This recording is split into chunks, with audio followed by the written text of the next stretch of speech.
Yo, you guys, this is Blacklist of the Abyss, and this should be a pretty quick review for Bleach Chapter 570. And the reason it should be a quick review is because there's not much to talk about in this chapter. Okay, there are three parts. The first part was the backstory, well, part of the backstory of Osno, which I don't care about. Alright, if he's still alive, if it turns out he's still alive, then okay. But if he's not actually alive anymore and he's dead, then the flashback is irrelevant. It doesn't matter anymore. The dude's dead. You didn't develop him while he was alive, so now you're trying to develop him when he's dying? Who no. That you can pull that off with certain characters like that are recurring characters like Jiraiya in Naruto, or let's say Byakuya. Like you can pull it off with characters like that, but for some random guy that just showed up, like who's barely been in 5 chapters. He showed up in what, like 3 in the last part of the arc in the first invasion. I just made that number up. I don't know how many there actually are, but the point is that he hasn't been showed up that much. He's pretty much a new character. All right, so and he's dying now. I don't care enough about him to care about his backstory, especially when Kubo was just treating his villains like crap. He's just creating villains now for the sole purpose of having them defeated, which in the end villains are going to be defeated. But villains usually have some type of purpose other than being defeated, right? Like causing character growth or something like that. Asno contributed nothing to the series. What Kubo's doing right now is just creating villains just to have them defeated, and there's no growth here for the characters at all. None. There isn't. Rukia activated her Bankai. She already had that. That's not growth. That's like what? She overcame fear. She never thought she was afraid in the first place. The only reason she thought she was afraid is because Snow was talking to her.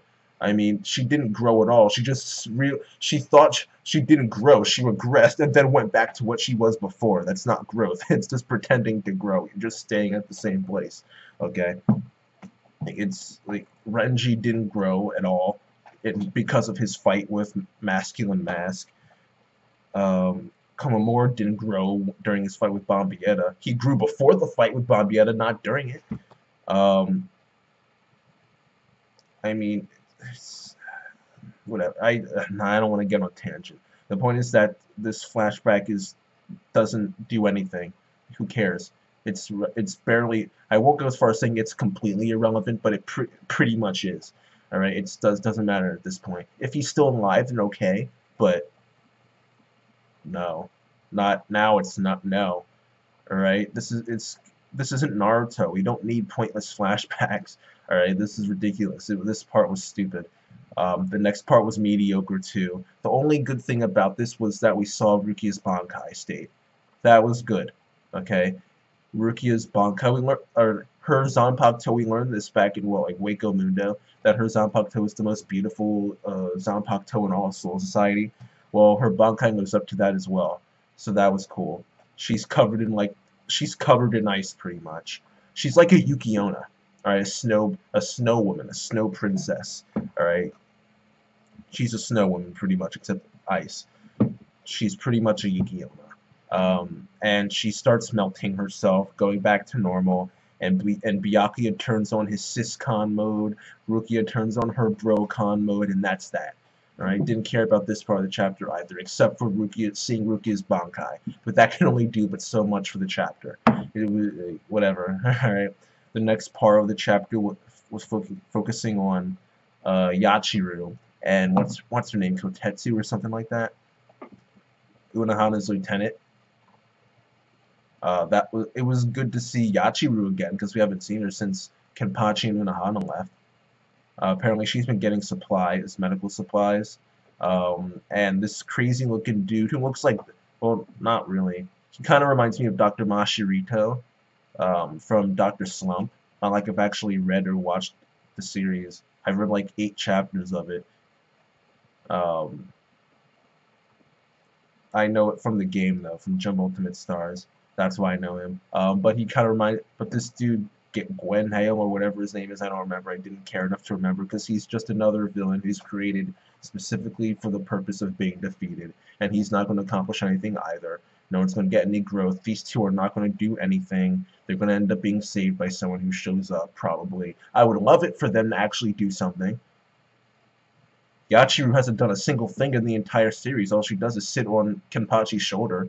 or stand on the ground and watch as things happen. She punched him. That was the first time she's ever done something other than run or sit or stand. But I mean, I don't have enough faith in Kubo for him to actually let her fight, have her release her Sanpak toe for the first time, let us see her Shukai. That's what I want to happen, but I don't have enough faith in Kubo for him to do that. Hopefully he does, but you know, I'm not getting my hopes up. Oh yeah, this dude, Gwen Hale or whatever his name is. I completely forgot. What is it? Yeah, Gwen Hale. All right, Gwen Hale. This dude, his power is pretty much he can erase not even his presence. He can erase his existence. He disappears like he turned invisible on some Kuroko crap. But people forget about him too. So Yachiru punched him, but then she forgot who she punched. If she had punched something, why she was punching in the first place. She just forgot. All right. And I would think this power was unique had I not seen it for over a year in One Piece. First, I mean, that's what the toys are in Dressrosa. People forget about them; they get turned into toys. People forget about this guy when he vanishes. It's just I just didn't care. It's I'll give the chapter 6.5 out of 10. The first part was stupid. The second part was okay. We saw Rukia's Bankai, but that can only get you but so far. A simple design is that can only get. It was cool seeing the design, but just because we see a design of something doesn't make an entire chapter good. It still didn't progress the story at all, or do anything for the story. It's pleasing to the eyes, and that's it. That's all it really is. That was probably the best part of the chapter. Yachiru showed. Well, it was cool seeing Venhile, whatever. I don't know how to pronounce these names. It was cool seeing him just show up all of a sudden behind Kotetsu or whatever her name is. But the fact that he's just gonna lose is just, like I know what's gonna happen here, so it's boring now. I mean, it's not bad, so it's not like I'm thinking, like, wow, I should drop Bleach. But still, it's not. Oh wow, this review is going on much longer than I thought. It's still not good. Like, it's just not good. It's so predictable. Everything that happens, it's just very predictable, and I'm not looking forward to anything right now because there's nothing to look forward to. Ichigo showing up, but what? They don't need him. They don't need Ichigo. They're winning already. They're beating every single Stern Ritter they go up against. Baz B is the only one who hasn't lost or run away. Even Hashvald had to run away. He got called back by Yuhapa. Please, all right. This dude could have broken through that barrier and attacked the enemy boss and won. He chose to sit there and talk. Might as well have pulled up a chair and had some tea while he was at it. Astronaut Navar did the same thing, whatever his name is. In there could defeat a bunch of different people. Decided to just talk and leave. Candace and Giselle and all those girls, Bombietta's girls, her crew. They're walking around enemy territory, not doing anything. They walked up to Bombietta to do something, which apparently she was scared. We have no clue because he ignored it afterwards in Kudo's style. This chapter was okay. I'll give it a 6.5 out of 10. I'm ranting now. This review went way too long. All right, this chapter gets a 6.5 out of 10, and that's it. Rate, comment, subscribe, and I'll see you guys next time.